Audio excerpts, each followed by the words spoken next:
Thinking Aloud. Conversations on the leading edge of knowledge and discovery with parapsychologist Jeffrey Mishlove. Hello and welcome. I'm Jeffrey Mishlove. Today we're going to be exploring hypnagogic consciousness. My guest is Adam Crabtree, who is a psychotherapist working in the Toronto, Canada area. He is the author of many books, including a magnificent bibliography of references on animal magnetism, early hypnosis, and psychical research.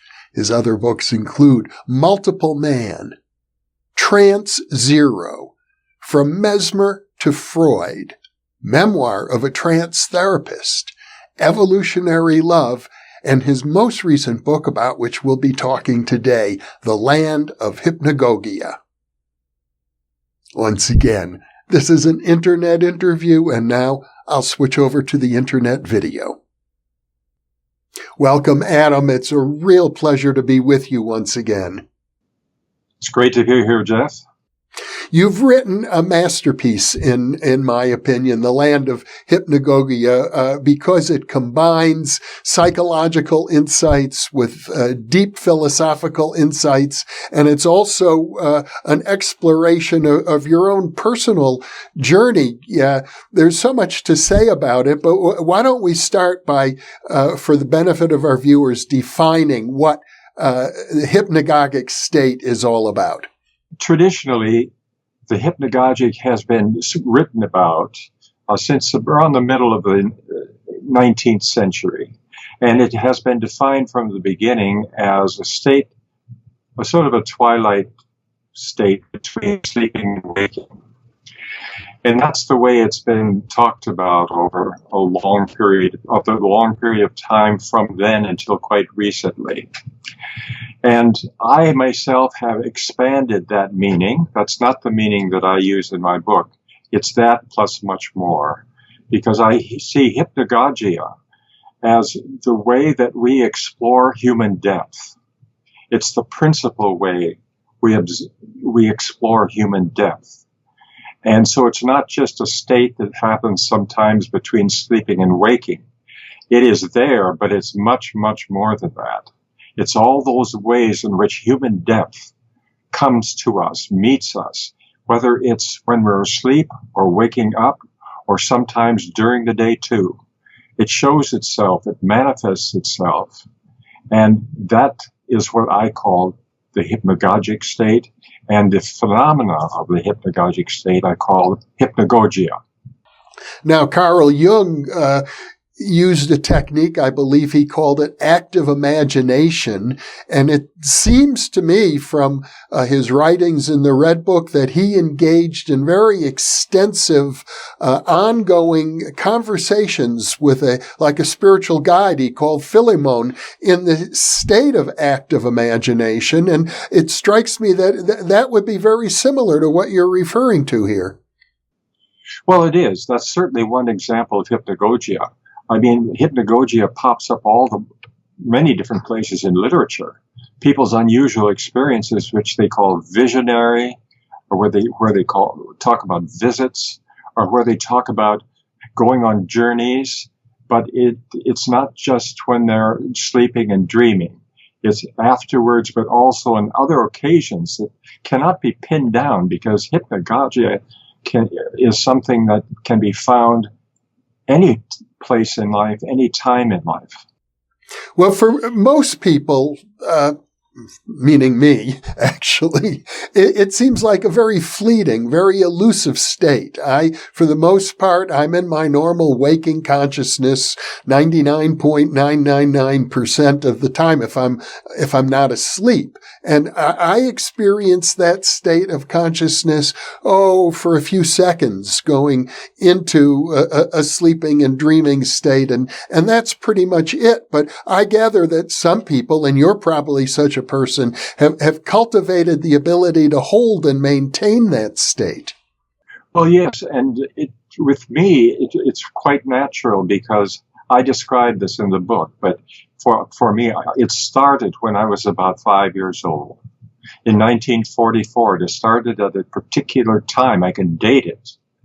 I was just 5 years old, and I had read, or was reading, the Mandrake the Magician comic strip. At that time, the Mandrake Magician comic strip was quite popular in the papers, or what we called the funnies. You know, you go to the paper and you see the cartoons, and Mandrake was one of the strips that was there. And I remember an experience there that is described where Mandrake has this, found this solution that he can put on a mirror. And after he applies it to the mirror, he can walk through the mirror to the other side.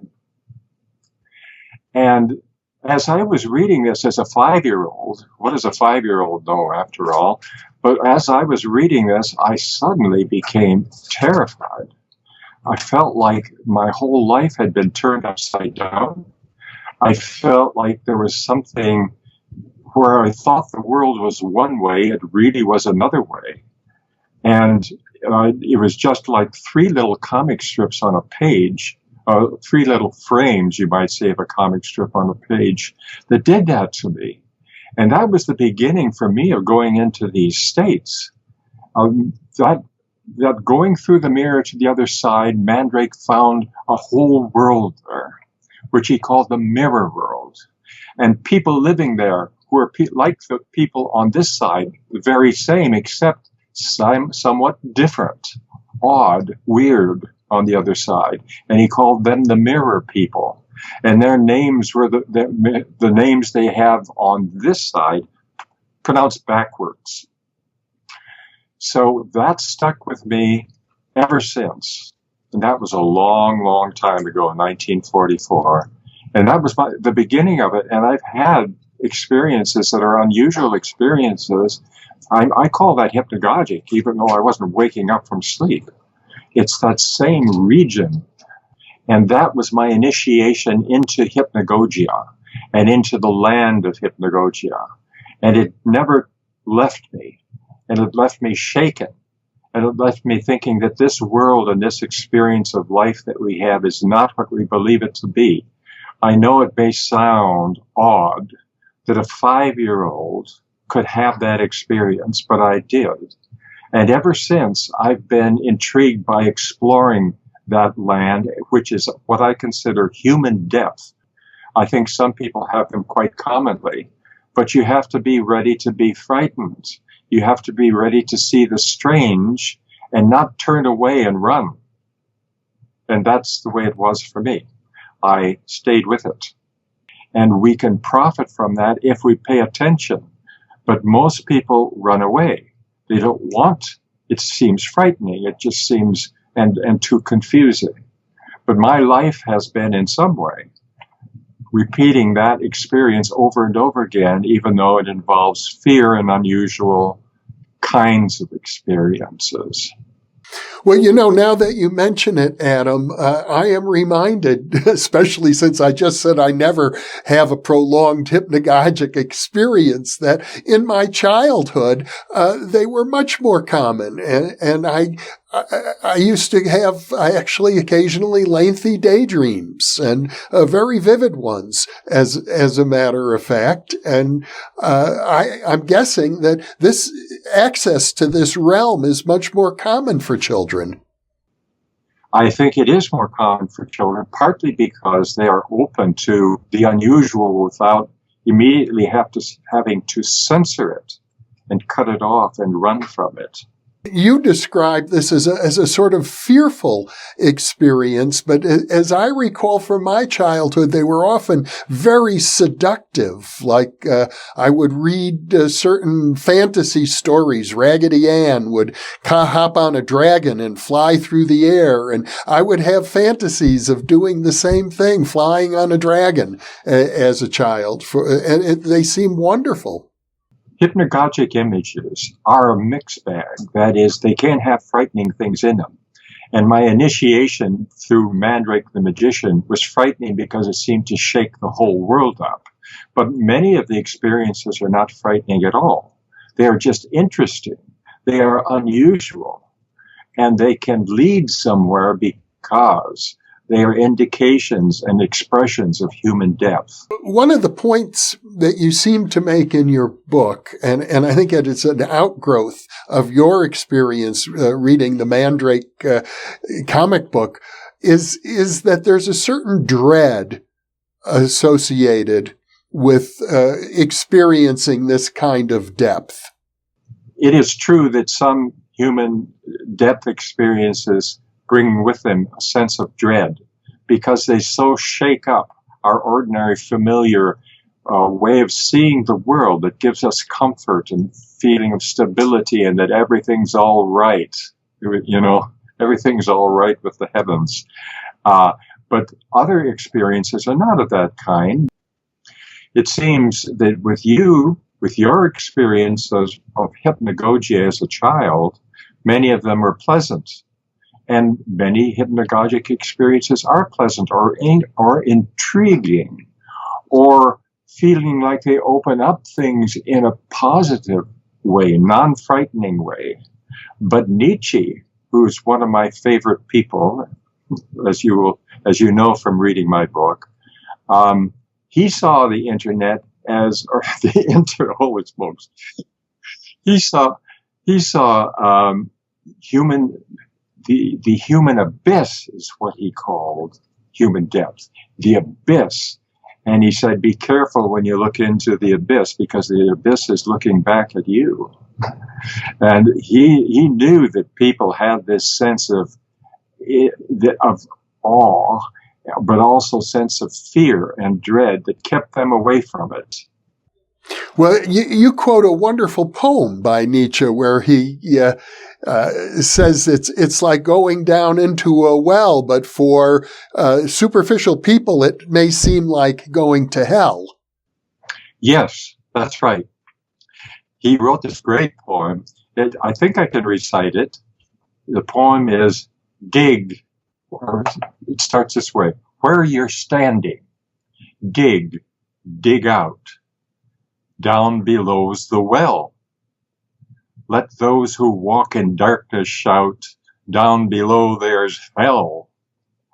And what he's saying is, wherever you are, wherever you're standing, you can dig there and you'll get the well. You'll get the well of human depth. And it's only people who don't understand it, who are running from it, who believe that it's hell. Well, that's rather profound because many people, when they think of hypnosis, when they think of depth psychology, there's a group of people who say you must avoid this at all costs. It's diabolic. Yes, and that's such nonsense. And it keeps so much of the human race away from wonderful experiences, not just wonderful, also spine-tingling and world-shaking experiences that would be good for the human race to have more available to it. In your book, The Land of Hypnagogia, you report on, I mean, it's sort of centered around the idea that you wrote this paper for an academic journal on psychological depth and the dread we have of exploring our own depths. The paper got rejected. And then you go into a deep personal exploration involving your own hypnagogic experiences as to what was the, I guess, underlying meaning. There was so much more to that paper more than you had even written that became revealed to you as a result of this hypnagogic exploration. Yes. What you're talking about now is what I call the second book of The Land of Hypnagogia. The first book is about hypnagogia itself, as we've been talking about it, as human depth. The second book talks about my experience, where I have a property north of Toronto where I would go as a kind of retreat, and I have a lot of my library is there. And this article that I'd written about depth had been rejected, and I had it bound and put in this, what I call a vertical file, and it was sitting on the wall in my study in this retreat that I call Stonewell. And I was there one day, and I looked up, and I saw this file that contained the rejected article on depth, and it was sort of vibrating or something. It was odd. So I took it down and looked at it and took out this bound copy of the rejected article, and I opened it up, and inside I saw, to my surprise, that there were these tunnels through the paper that had been made by a bookworm. And I was sort of shocked because I wasn't expecting it. And while I was looking at it, I noticed there was a movement up to my left, sort of vibration. And I realized that there was a cocoon there up to my left inside the cover of this book. And that was vibrating. And then out of this cocoon, something came and was there for a moment and then flew off. And I was sort of really shocked because none of this was expected by me. So to make a long story short, this is a moth that resulted from this bookworm eating my rejected article and digesting it, and digesting it when he converted into a moth. That moth had also that digested article in it, but unfortunately, it wasn't completed. There were things defective about my thinking in that article, and so the moth was feeling a kind of stomachache from this. And it came back to lecture me about my failures in my career, which are shown in my lack of understanding, a full understanding of depth. And in order to relieve itself of this kind of stomachache, it was going to give me lectures about my failures. And so the whole second book is about the lectures of the book moth. And these are lectures about me, my failures, and a lot of it has to do with different aspects of depth that I ignored. It really is fascinating, and I have to assume that that section, book 2, there is a product of active imagination. And earlier you said you cannot direct hypnagogic experience, but I have the feeling that in some sense that exposition was directed. Am I wrong? How did that manifest? Well, the way it works with me is this. Something comes to me out of the blue, and I pay attention to anything that comes out of the blue because there's something to be learned. And if I pay attention to it, it starts to develop. And if I don't turn away and keep paying attention to it and follow it where it goes, it develops into whatever it's going to become. Now, I don't direct that. I only give it an opportunity to develop. So it's my curiosity and my willingness to let the hypnagogic seeds grow and develop and become something that is involved. My wife teaches courses on creativity, and she has an exercise that she calls holographic thinking with her students, where they can pick up any object, like it might be a pair of glasses or a paper clip or a mouse, a computer mouse, something like that, and have a conversation with it, and it will talk back to them. And any simple object has enormous depth. And in your case, the bookworm or book moth, as it was, had enormous insights into you, and then you began having a very extensive dialogue with this moth. That's right. That's right. That's the whole second book of The Land of Hypnagogia. Yes. I must say that it was a lot of fun to see this come, to see the moth developing and saying these things, and really taking me to task about a lot of things, and I enjoyed it. Strangely enough, I enjoyed being taken to task because I was learning. But I also answered back sometimes if I felt there was something being missed or not right. It was a great dialogue. The original paper that had been rejected was titled something like depth and dread. Yes, that's right. That's right. I was trying to come to terms with it and laying emphasis on the dread part of it. I think that's part of the problem. That's too narrow. Too narrow.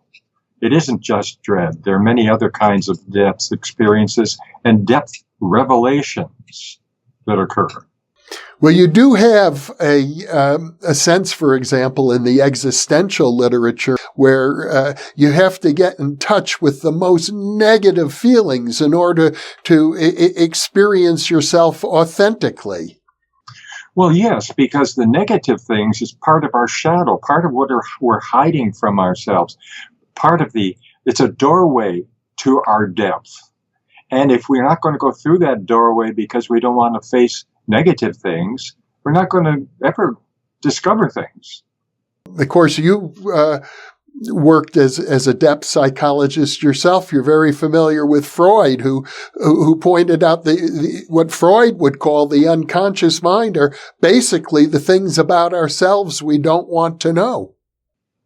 Yes, that's true. Freud saw that. And so he had a bit of an insight into human depth. It had started, as you know from my other lectures on some of your programs, it had started with Puisségur, the Marquis de Puisségur, who was a disciple of Mesmer. That's the guy that first opened the door. Freud was one of the people who went through little ways. But in my opinion, he didn't go down very far. He discovered a certain depth, but a sort of superficial level of depth. And part of what I say in my book is a heavy criticism of modern psychodynamic psychotherapy and psychoanalysis that's put depth into a kind of handy straitjacket of models and concept and so forth. And I think this has been a terrible service to Western culture. The whole Western culture has suffered a kind of starvation because of this terrible narrow approach from Freud and others. Puisségur began something very wonderful, and it didn't have to go. It would ideally have gone much deeper, but Freud was one of the people who said, "This far and no farther. This is good. Let's do this and keep on doing it forever." In fact, one might say that Freud's break with Jung was exactly over that issue. I believe so. I believe that's the heart of it. Because Jung was willing to go the distance.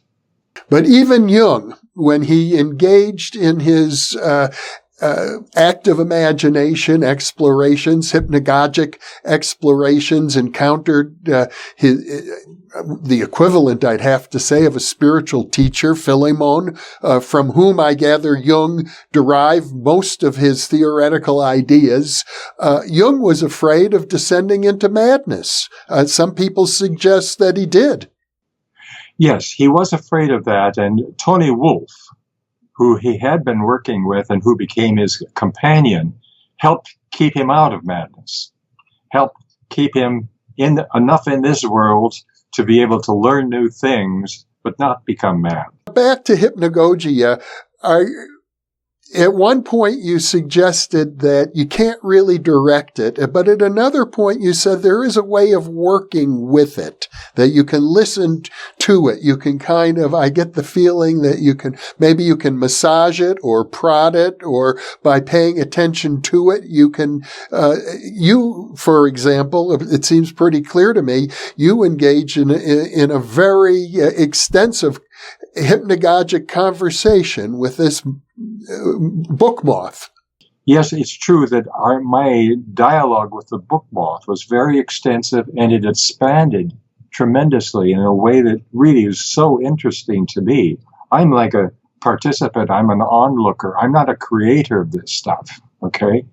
It creates itself and it manifests itself to me. So it's great to be an observer of this. Rudolf Steiner, who was both a philosopher and an esoteric thinker, maintains that every thought we have is a spiritual entity. Now, I'm under the impression from your book that you don't want to go that far as to say become a spiritualist, but you come right up to the edge there. I hope that I do more than just come to the edge. If you mean by spiritualism, communication with the dead and that sort of thing, no, I found really eventually quite boring. Not that I find it unbelievable, but I find it really not very deep at all. And so, although I explored that avenue for a few years of my life, it wasn't satisfying to me. Spiritualism as a movement, that is. Well, of course, you wrote extensively about the relationship between mesmerism and psychical research, and one might say that the spiritualist movement was something of one of the several outgrowths of that. Absolutely. Spiritualism historically came right out of mesmerism with other things added. Yes, it did. What Steiner is suggesting is that every thought is, in effect, a spiritual entity. It doesn't have to be a ghost or a deceased person. That an idea like the idea of the book Moth itself has spiritual potency. To me, ideas in the West have too much of a sense of abstraction, concepts, and so forth. I like the notion of images being endlessly fruitful, which can expand in every direction. But of course, they have a rational or an intellectual dimension to them, these images. I'd like to go back to one of the very first experiences that you describe in your book about hypnagogia, where, if I recall correctly, you're looking at yourself in the mirror, much like, I guess, Mandrake looked into the mirror. And you found yourself drifting into a realm where there was a cardboard man who was having a conversation with somebody named Brian. And you had this sense that Brian referred to you of all things, and then it all disappeared. It was a lot of vivid imagery, but it didn't seem to necessarily go anywhere. Well, to me, it was a very important experience. Now, this happened at night when I got up to go to the bathroom, believe it or not. So I'd been sleeping deeply, and I was half asleep when I went to the bathroom. And I realized I stood in front of the mirror and was looking at in the bathroom mirror, and I closed my eyes, and I realized what was going on in my mind as I was standing there was totally different from my ordinary way of thinking. And if I opened my eyes, I was back in ordinary reality again. So I closed my eyes, and I found myself standing on the edge of a hillside, very gradually sloping up and away in every possible direction, almost in an infinite directions. And I was looking at this hillside, and it was like there were events happening all over the sides of this hillside, things going on, things occurring like little pieces of time, little pieces of action. And as I was watching this, I looked down, and between me and this hillside was a very flimsy fence. And to my right, I saw two figures standing, one on one side of the fence and one on my side of the fence. And the one on the hillside side of the fence looked like a cardboard figure. If you'd laminate 10 thicknesses of cardboard and then carve it off into a shape that looks something like a person, and the eye was simply a hole punched through the cardboard. And this thing was standing there talking to the person on this side of the fence. And that person, I somehow knew that their name was Brian. And this cardboard figure was saying to Brian, he was saying, "Now, Brian, you think you know a lot of things, but in fact, you really don't know that much." And as I was standing there, seeing that and hearing this little conversation, to my left was this little man that was watching all that was going on, and he was repeating everything word for word, and literally over and over again ad nauseum, and I just got so sick of this little man repeating everything endlessly. And that was that point I opened my eyes. I was in my bathroom in front of my mirror. And that was a hypnagogic experience without doubt. And to me, that landscape that was opened up in that experience, we have that in us all the time. That's there. I mean, for everybody, it's a different landscape, and it's populated by different things on that hillside. But it's always alive and happening. And in a way, it's outside of time, although these little pieces of events are within their own time. I get the feeling from your description that the fence there with the two figures, I think one on each side of the fence, it seemed to represent the boundary between our normal external world and this other realm, the land of hypnagogia. Yes, you're right. And I talk about something in the first book of The Land of Hypnagogia called The Enchanted Boundary. And this is taken from a book, actually a psychical research book called The Enchanted Boundary. And there's this wonderful description of if you cross this boundary, like the knights would cross this boundary with full armor and horses and power. And when they crossed the boundary, it all caved in on them. Their armor was full of cracks, and their horses became hardly able to walk along the path. And everything changed when you crossed that boundary because, the author says, because, lo, it was an enchanted boundary. And I think we have an enchanted boundary between the land of hypnagogia and the land of the ordinary. And when you go across that boundary and cross into the land of hypnagogia, the tools that you use to understand this world, the world of the ordinary, don't apply. They don't work. You have to change your tools. You have to let it teach itself. You can't go after it and corral it. Now, you report a number of other hypnagogic experiences in your book, and probably the most fascinating comes at the end, where you sort of dive into the well we were speaking of earlier with Nietzsche as your companion and guide. And in one such experience, it did seem dreadful. It was like you were in a pit. You were on trial, and everybody understood you were guilty. You were going to be executed. It must have been like an encounter with a state of absolute humiliation.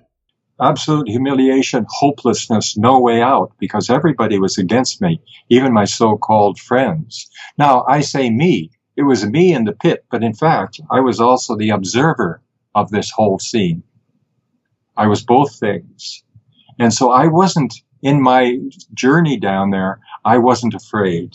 But me in the pit was certainly terrified and hopeless, yes. So you had a sense of almost like bilocation. Yes, and that's I experience that every day.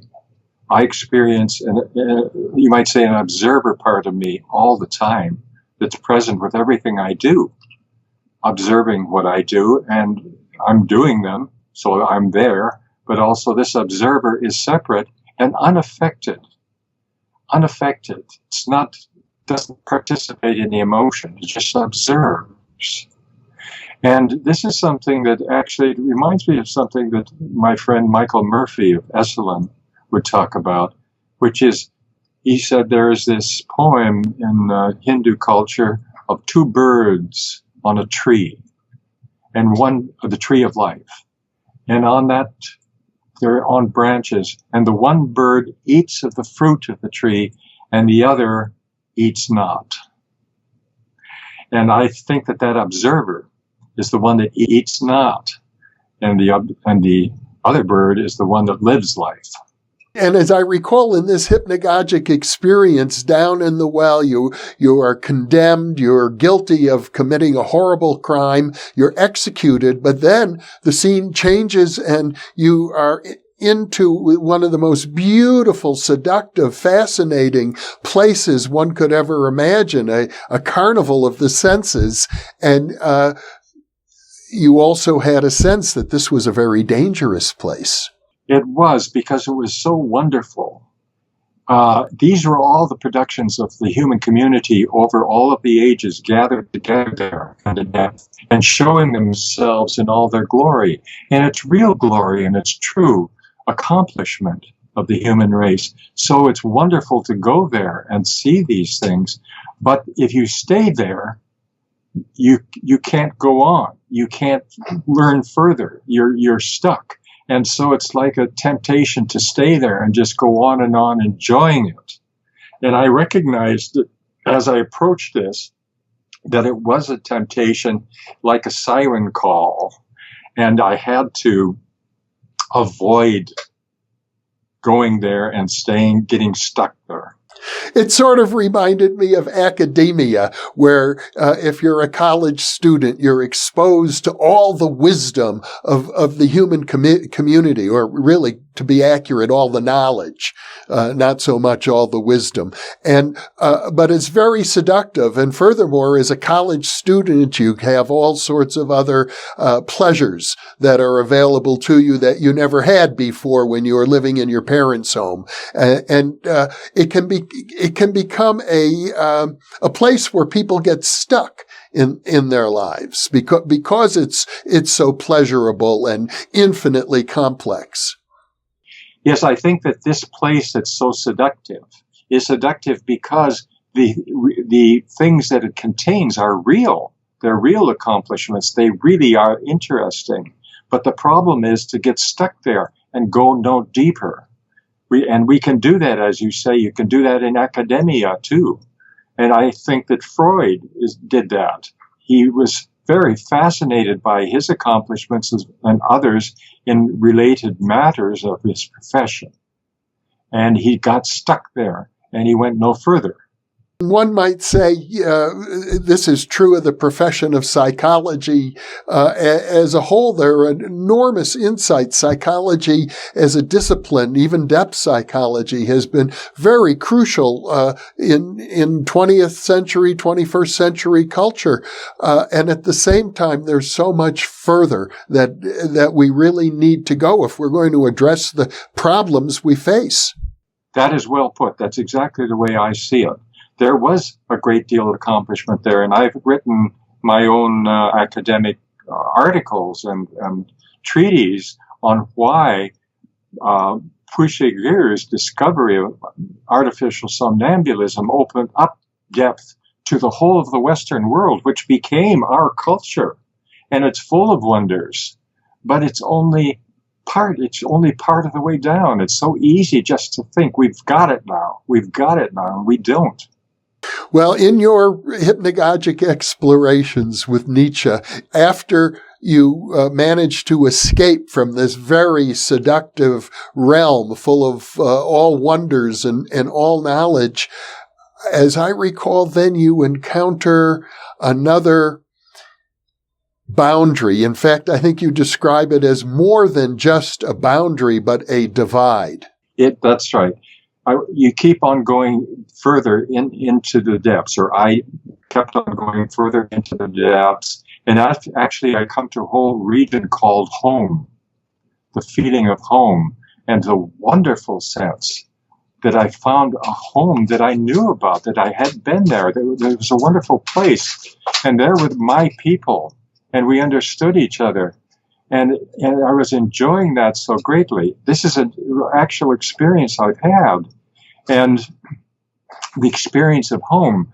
But beyond that experience of home, to continue down with something else.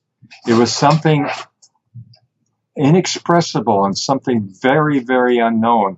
And that's right, not just the boundary, but it's a divide. And if you go across that divide, I felt, if you go across that divide in the world, in the depth, you may never come back. That is, it would actually take you somewhere, and whatever you were before is gone, and you are somewhere else, probably doing much better. But there was no return. That was my feeling. You know, it does remind me of the reports of people who have near-death experiences. They do talk about this feeling of being at home, the place where they always belonged, but then they do suggest that there's further evolution beyond that, and an evolution of sort of merging with the infinite, losing individual identity completely. Yes. I think they're onto something there. I really do. I think that corresponds quite well to what happened to me as I explored the depth in this journey with Nietzsche. There's a phrase that I've heard used in different contexts, the idea of the psychonaut, the person who is exploring the landscape of the psyche. And it seems to me that through this hypnagogic exploration, that's precisely what you're doing. I've often thought that maybe lucid dreaming was the way to do it, but obviously, or I assume that these experiences that you report are not via lucid dreaming at all. They're via some other related process. Absolutely, and they're very accessible. That doesn't mean that I can produce them, but I can make them accessible, and I can do things that encourage their coming to me, so you don't have to wait for dreams. They can happen anytime. I also have a sense from your explorations, Adam, that this is not particularly culturally dependent or dependent on some sort of a religious, theological structure. You're really... I think religions have taken us away from depth because they've tried to take us away from our fear of depth, which is what we wanted. We wanted religions to make us feel safe and not fearful. But as a result, we've lost contact with depth. Well, this has been a wonderful exploration, Adam, and I'm really delighted because it seems to me that what you are mapping out actually is an excellent approach to the whole question of this endeavor that I would characterize as psychonauts, that there's so much there in the human psyche, and of course your experience was very unique to yourself, but at the same time, it strikes me as being very universal. I believe that it is universal and unique. I think we are all singularities and never repeat, but we all are, so it's universal. Well, Adam Crabtree, thank you so much for being with me. It's been a great pleasure to connect with you after several years since we were last together, and I look forward to our next conversation about Nietzsche. So do I, and thank you very much for the invitation, and I look forward to that one too. I highly recommend that our viewers take a look at your book, The Land of Hypnagogia. And for those of you watching, thank you for being with us.